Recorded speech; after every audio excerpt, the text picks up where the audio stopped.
If you are depressed, you are living in the past. If you are anxious, you are living in the future. And if you are at peace, you are living in the present.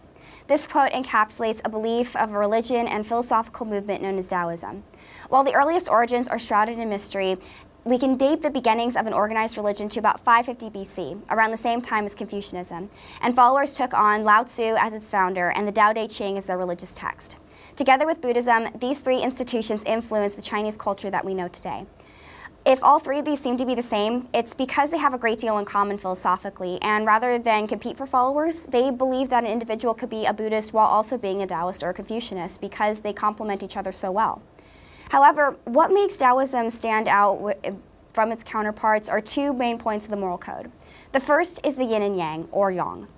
This, as we all know, is the symbol of balance and harmony. Yin is the darkness, the feminine, and the moon, while yang is the masculine, the light, and the sun. One can never be without the other. The second is the Wu Wei.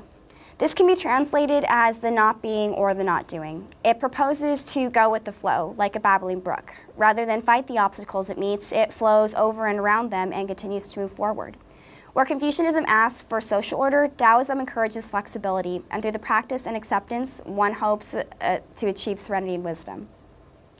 Despite Daoism's role in Chinese history, the faith came under attack as the Qing dynasty weakened and collapsed in 1912 and communism took its place. By the early 20th century, both Daoism and Buddhism were deeply suppressed by the government. Fortunately, in recent years, an increased interest and support from the West, Daoism is beginning to thrive again, particularly in Taiwan.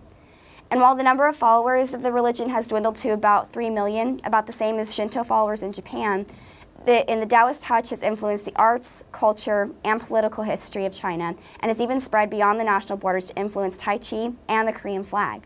To understand Daoism is to understand an incredibly important factor in Asian history.